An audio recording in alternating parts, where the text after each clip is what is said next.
working relationship with established opposition political parties. Specifically, we have what is called the National Democratic Working Group. It is led by the chairman, Honorable Judge Sala. Then we also have the Citizens Coalition for Change. We also have the MDC, the Movement for Democratic Change, and other established opposition political parties. What is your working relationship? My name is Yotam Gini, I'm a freelance. My question is, are you a political party or a pressure group? You can specify clear education. Is there another hand up that I can't see? All right, you may take those. All right. I'm Ishani Sumchen, I'm a freelance journalist. So if the elections are, if they manage to push the elections to 2030, what are you going to do? Any other question?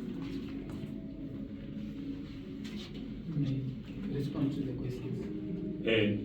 Thank you so much, the Deputy Spokesperson.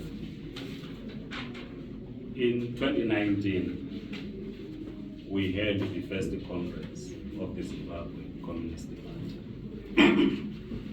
What we resolved at the conference, was the issue of dual membership.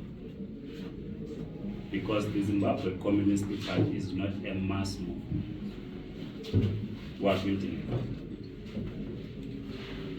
We do have comrades, some of our members, that belong to some opposition parties that you cited. But the Zimbabwe Communist Party officially is not in alliance with any political party. But there are members that are members of ZAP as well, because we accept dual membership, members of the NDWG, members of CCC. But the party itself, we are not in an alliance with anyone. The reason being, for us to enter into an alliance with a political party, we need to understand its class character. We're engaged in class struggle. Of course, the Communist Manifesto says if workers' parties exist, as communists we cannot establish separate parties. At this stage, there is no working class party in Zimbabwe. It doesn't exist. What we are doing as the Zimbabwe Communist Party is to work together with the trade union movements, build them to be progressive. Because unions themselves, there are unions that are progressive, there are unions that are not progressive. And equally, trade unions also build the Zimbabwe Communist Party. Our membership is drawn from the trade unions. Second question, we are asked whether we're a political party. Our name there says Zimbabwe Communist Party. That's what we are. We are a communist party in Zimbabwe. We are in alliance of the communist and the workers' parties, international communist and workers' parties. You have communist parties in different countries, and we are a communist party, but we are not a pressure group. We exist to contest for state power. How we contest for state power is another question, but that's why we exist as a political party.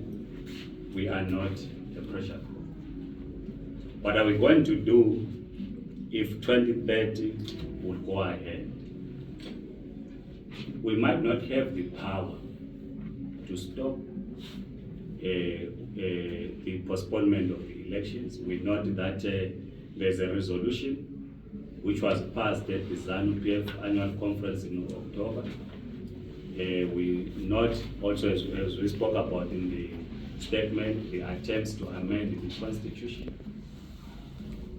Our role is to raise class consciousness, is to raise awareness that the workers, the working class, the peasant must reject the 23rd agenda. How is this 23rd agenda being rejected? We do not want to come here and promise things that we will not do. But ours is to raise these issues as we continue to raise them, that the people of Zimbabwe, the working class and the peasant, we have a right to elect their own councillors after every 5 years, as per what the constitution says. Thank you. Thank you, General Secretary. Yes, sir. Are there any more questions from the journalists? Yes, sir. Yes, my name is Marshall Bonner, Financial. My first question would be, I noticed that one emails this press conference is the Zimbabwe Communist Party gender sensitive. And my second question would be, what is your grassroots approach to conscientize the citizens about your revolutionary movement and ideology? How are you going about it? Knowing that the Zimbabwe political climate is a bit treacherous when it comes to power. Okay, the second question I will ask our chairman of the Org Bureau to respond to. Org Bureau is the organizing department in other political parties, so he leads the organizing department of the party. But before he answers, let me deal with your first question. We are a communist party that supports the emancipation of women. Women must be elected in party positions, in government, in the corporate world. The nature of our politics in Zimbabwe, as ushered in by Zanu, makes it difficult for women to freely participate, because women are being intimidated, are being brutalized. We have one of our members who's a woman whom I will not identify, is somewhere inside here. But the problem is she was arrested, she's on bail, and the reason why she cannot sit in front, this might be deemed as violating her bail conditions. But we take the criticism as the Zimbabwe Communist Party that we have less women. We want to recruit more women. Maybe the challenge that we are having, which our second conference is going to look into, is whether does a communist party establish a women's because in terms of class, we are not different from women. Yes, we are different in terms of our bodies and so forth, but in terms of the struggle that we are engaged in the class struggle, we are not different.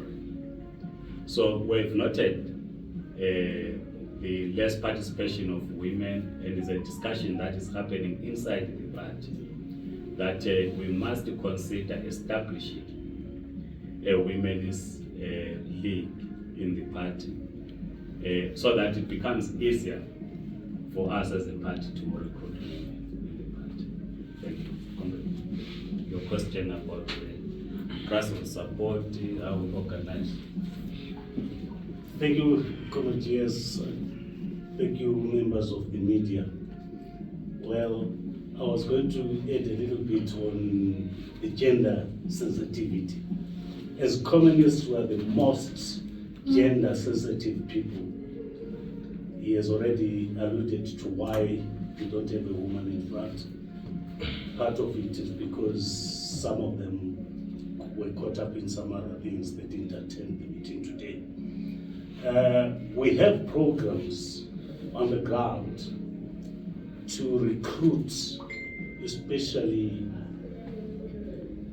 young intellectuals, young people, the most people who are affected by the current situation in our country. Some of us, as you look at me and the old man next to me here, we all almost gone. But we have got this challenge of saying, are we going to leave everything as it is? Are our young people, do they know what is happening? Do they understand where we're coming from and where we're supposed to go as a nation, as a continent, as a people, as society?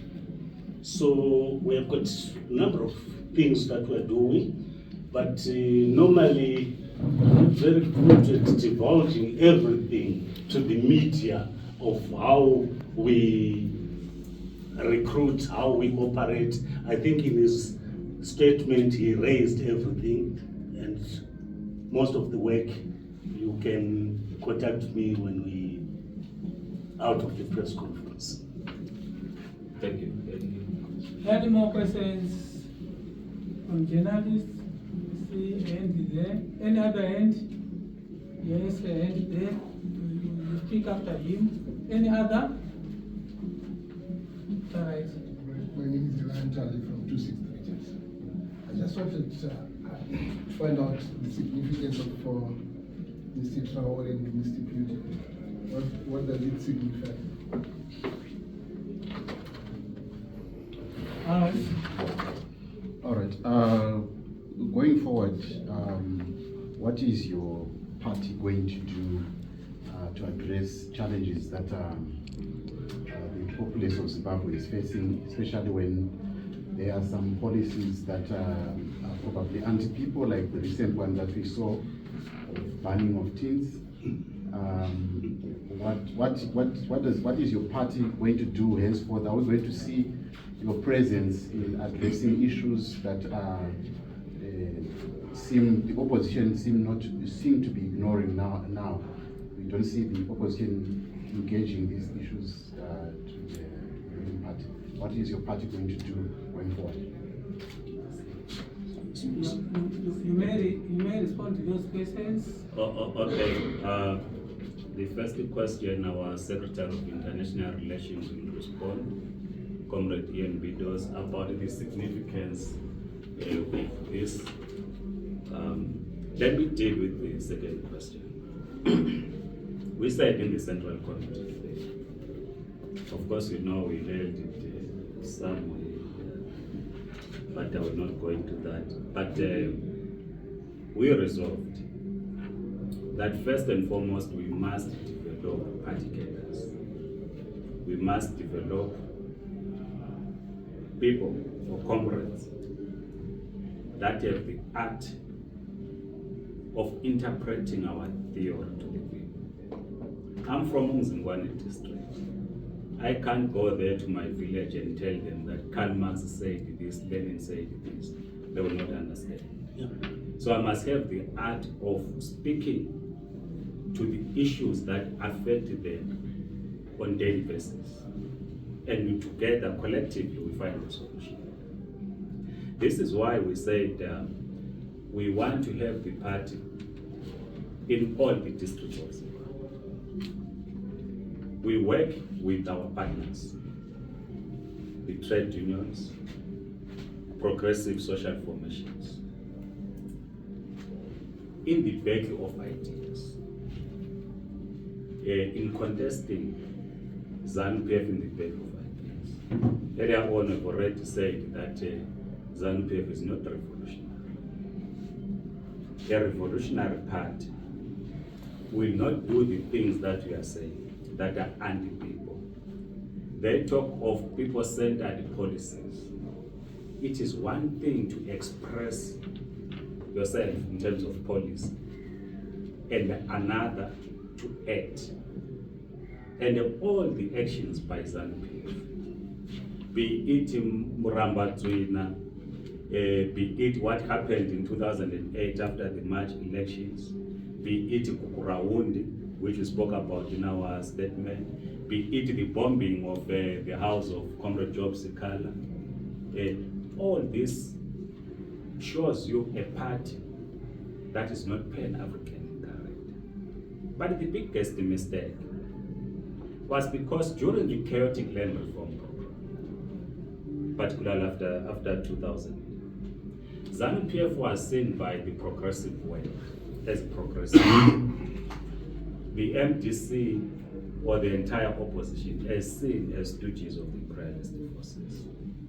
And therefore, progressive world say, while we understand the mistakes and misgivings about ZANU-PF, they said they are better off being in solidarity with the ZANU-PF, which was seen as anti-imperialist. There was no communist party then. And we are saying, as the Zimbabwe Communist Party, we must expose ZANU-PF for what it is. And we must, at all material times, be with the people in their daily struggles. But we must develop cadres that will be able to articulate our position and be the spokespersons of it. Comrade Bidos, what is the significance of this photo the comrades are asking? It's very interesting that this is the first question on anything international, because Zimbabweans tend to believe that everything that is wrong in Zimbabwe is totally internal. It's got nothing to do with the outside world. And I would say that is historically very wrong. If you can find online, I would tell you to look for an essay called by Andrew Young, the US diplomat, which talks about the victory of Robert Mugabe. In that essay, he says, the victory of Robert Mugabe is a victory for Western diplomacy because it stopped the Soviet advance to Africa, represented by Joshua Nkomo. ZANU, in the beginning, and Mugabe were supported by imperialists. There's absolutely no question. And if you're doubting what I'm saying, just simply go to Wikipedia, look up David Sterling. Take a note of this, look up David Sterling. Who was David Sterling? Look up Capricorn Africa Society, look up Leopold Takawira, and you'll very easily connect the dots, because from the beginning, the West interfered with the liberation movements. Now, we've got this very false idea that our liberation struggle in Zimbabwe and also in South Africa was against the imperialists. Although we believed at the time it was, but that wasn't in fact the case. The liberation of Africa, at least from direct control, started in Algeria under French and Kenya under British, which were, both liberation movements were replied to brutally by both the French and the British, who understood that we can't carry on in this way. So they introduced neo-colonialism. And that is what's been there ever since in Africa. That, yeah, you can have your black president and your national flag, we control the economy. That's neo-colonialism, which is well defined by Kwame Nkrumah in his book Neo-Colonialism, The Last Stage of Imperialism. You can find that online as well. Educate yourselves. Now, what happens when you come down to Southern Africa? Well, in the 1960s, the Portuguese, Mozambique, Angola, were not interested in giving a black man anything at all. Not even, how can I say, a token government. So we ended up with major wars in Angola and Mozambique. And now the West could see that this white settler rule was not going to last in South Africa and in Zimbabwe and Rhodesia as it was. They could see it wasn't going to last. They couldn't just back the liberation. If they backed the settlers, they were going to lose, and they were going to lose to who? The communists and to revolutionary nationalists. So they had to subvert the liberation movements so that they could work as the same as every other African country. The liberation struggle in Southern Africa, in Zimbabwe, was not against the imperialists. The liberation struggle was against the local white settlers, who the real imperialists are not the Rhodesians or the Boers in South Africa. The real imperialists are the guys who live in Moscow. No, not Moscow, sorry, in Washington. In Washington, Moscow was always on our side. The real imperialists are those who are in Washington and London and Paris. Those are the real imperialists. Not our local white settlers, as racist and as nasty as they were. So they had to make sure that the southern part of Africa became neo-colonial as the same as the rest of Africa. And in fact, they succeeded in doing that, by and large, because they subverted the liberation movements. In fact, the funny thing here in Zimbabwe was that the Rhodesians, under sanctions, built up a semi-independent economy. They built up an economy which wasn't controlled by the imperialists, at least not directly anyway. Control of our economy by the imperialists came after 1991, and that's when we got these IMF, World Bank loans, which were still paying back.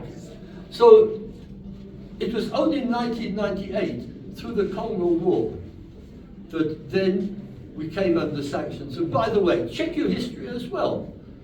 Sanctions started in 1999. Sanctions started in 1999, not after war veterans had gone on the farms. So I want you to understand these things as journalists. Look, understand your history properly. So now, what's happening here? Western imperialism, led by the United States, is going down the toilet. The US dollar will collapse at some time. The progressive part is BRICS. By NATO attacking Russia, they thought they were going to win. They created this war, but now they're losing. And Russia, in the Sahel would have collapsed, but the French sent so many arms to Ukraine, and even their special forces would be wiped out by the Russians. And they were not able to go to the Sahel and send their troops as they'd done elsewhere. And this young man, Ibrahim Traore, when he came in, he was in Moscow with Putin. Putin gave them grain because they were starving. But he said to Putin, we don't want to keep, thank you for the grain, but we don't want to keep taking grain from you. We must develop our own agriculture. So, as it was in the 60s and 70s with the Soviet Union, now Russia is supporting Africa. And not just taking, but it's helping them build their economies. BRICS is helping them build the economies. So the world as a whole is in the process of change. And we must see where we're going to be within that process. And it's no use us, like the black elite here, folding our arms and saying, okay, we don't want the West anymore, China can come and do it, we still take our 10%. No. Within that, we have to say we have our program, which is what the Sahel countries have done. This is what Traore has done. We have our program.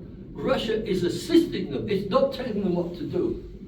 And this is where, by the way, last point, China has done marvels in its own country under the revolutionary government. But we're not happy the way the Chinese are behaving here. We're not happy with these Chinese companies. So I want to make it very clear that although we support the BRICS as a whole, we do not support any country or any capitalist abusing our workers in Zimbabwe. We will never appreciate anybody doing that. So we will always support our own workers against anyone. So, very last point, the anti-imperialist struggle and the class struggle are very much related. They're against capitalism, but they're not identical. Thank you. Thank you. Taura is opposing French imperialism, as I said. He is not a communist. Putin is resisting NATO expansion. He is not a communist. Just want to add that. Do not say the Zimbabwe Communist Party says they are communists. They are not communists. Thank you. Thank you very much for the clarification. I think that area has been overcooked. Are there any more questions? I see one hand there. This is my last round of questions. Anyone with a question? The second hand. Any other question? 2 to go. Zimbabwean politics has always been dominated by small personalities, populist narratives, and political demigods, both in the ruling party and mainstream opposition. Now, as a newly formed political party, how does the Zimbabwe Communist Party want to maneuver to break this vicious cycle and connect with the electorate and the broader system? Okay, thank you. My question is just around the structure of the political party. Who's the leader? Is the SG the leader or is the leader? Yeah. All right. You may respond to the questions. You see, politics is about popularity.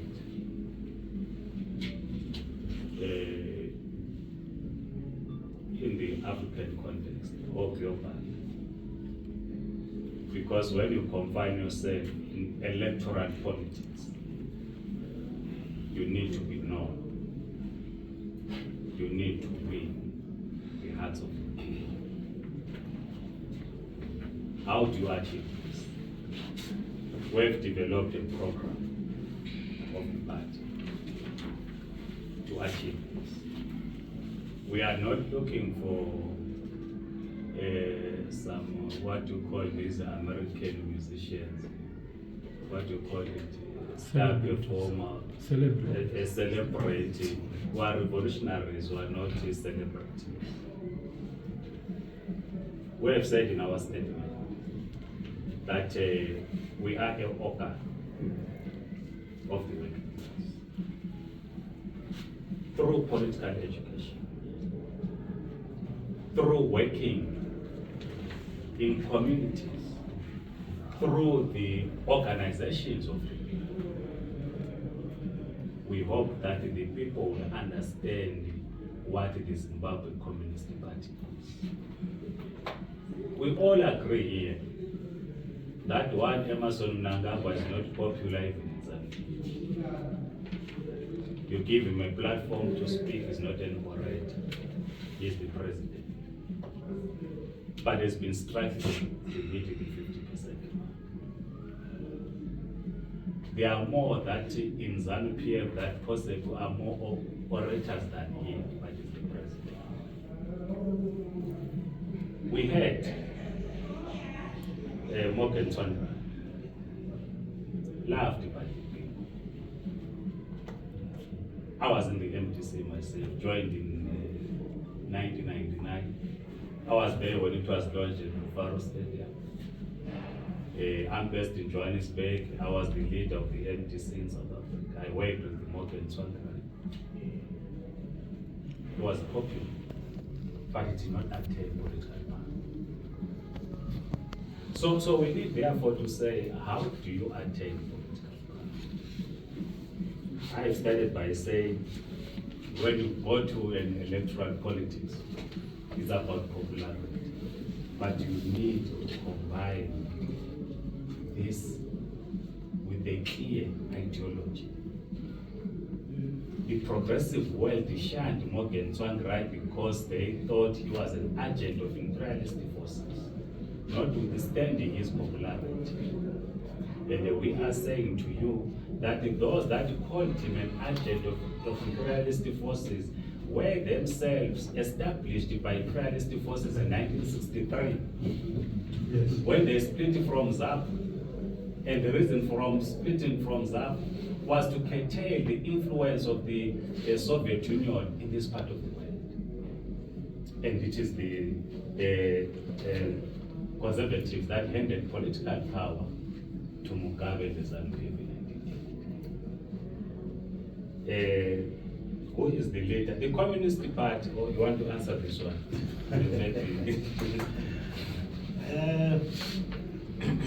The Communist Party is led by the General Secretary. The Zimbabwe Communist Party has got no any other people other than its members and this leadership you see here. We're not going to want any other people unless those people come from our cadres. Our work we must do our work in such a way that eventually most people in Zimbabwe are politically clear, ideologically clear, understand what needs to be done. We're not that organization or that group that has got all the answers. The answers are within you, among the people in the streets there, among the people in the rural areas. Those are the people who have got the answers. And to us, it's like the General Secretary said, it's not about how known you are. That kind of politics is the politics of people who want to lie to people in order to be able to loot the resources of the state. Tina, from our end, we are saying, as small as we may look, but the knowledge that we have, the knowledge that we want to impart to our society is what will make everything work for the people. Can I add just one simple phrase to that? I just want to say this. A truly revolutionary party does not do anything for the people. It organizes the people to do things for themselves, to develop themselves. They don't stand on top, we'll give you this, we'll give you that, a bit of million. No, you organize the people to do things for yourselves. That's what a revolution is. Thank you, Comrade. I've taken the last things, last questions, and is that a what one? It's just a small question. That's the last of the All right. list. All right, I'm opening the door for you. Okay. Do you think former CC opposite leader Nelson Chamisa has been compromised by the state and also We don't know anything about first let me say this. We respect Advocate Nelson as a leader of the political party. I worked with him in the MDC. We respect him. But we have differences. At some point he would be putting this Israel thing. We are anti-Israel ourselves. We don't know what is his attitude to Israel, apartheid Israel. Because we said our strife is international. Because we cannot resolve our political, economic, and social crisis alone in Zimbabwe. The task to resolve is us Zimbabweans. Others will give us way. And we stand with the people of Palestine who have been butchered. We don't know what his stance is. We don't know what his stance is towards the United States of America. We are anti-imperialist ourselves.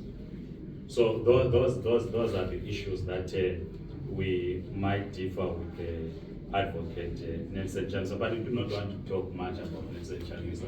But he was asking me to close the press conference, and in closing, I wanted to wear my other cap. I'm also, like I said, I'm based in South Africa, in Johannesburg. I'm the chairman of the Zimbabwe community in South Africa.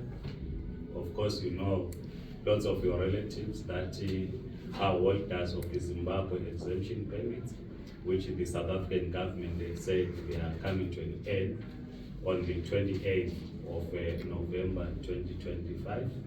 People are busy applying for waivers. The Pretoria High Court, in its judgment, said that it was wrong or it was unconstitutional to discontinue with the Zimbabwe exemption permit. But we note the judgment that it did not say the cabinet in South Africa does not have power to exercise its authority in terms of who documents and who doesn't document, but it said the process was unfair. It then said that the minister needed to do consultations with the holders of Zimbabwe exemption permits, and that has not happened. We hope that the Minister of Home Affairs, Dr. Leon Striker, will make a statement on what will happen to the holders of ZEP. We had expected him to make an announcement after he appointed an immigration advisory board, which amongst others would advise him on what to do with the holders of the Zimbabwe exemption permit. So we're still waiting for him, but every ZEP holder should, by the 28th of November 2025, have applied. You also see on daily basis on social media, on your screens, where Operation Dudula much too much is preventing people to access health facilities. You saw Minister Mzembe here saying that saying that government of Zimbabwe will not cover medical bills for us that live in South Africa. We are working with others to establish what we call an immigrant health access fund, so that we try and assist those that we live with. We have a number of people that have been denied to access chronic medication. They are on chronic illness, they need their monthly medication and they can't, and some of them are now forced to pay huge sums of money in private healthcare. What we are saying is that unless we build a national democratic economy, unless we re-industrialize in Zimbabwe, we'll continue to have young people flocking to South Africa. When they arrive in South Africa, they compete for low resources, which then sparks attacks against the migrant communities. We also condemn the passport fees that people are paying. Some people end up overstaying, which then creates problems for them. So we have a crisis in Zimbabwe, we have a crisis in South Africa. The only way to resolve it is that we must unite as the people of Zimbabwe and end through a democratic process the rule of ZANU-PF, so that we are able to have young people returning to Zimbabwe. Those that are planning to go to South Africa, that they stay in Zimbabwe. Otherwise, thank you so much for hosting us in this press conference. Have a good evening or good afternoon.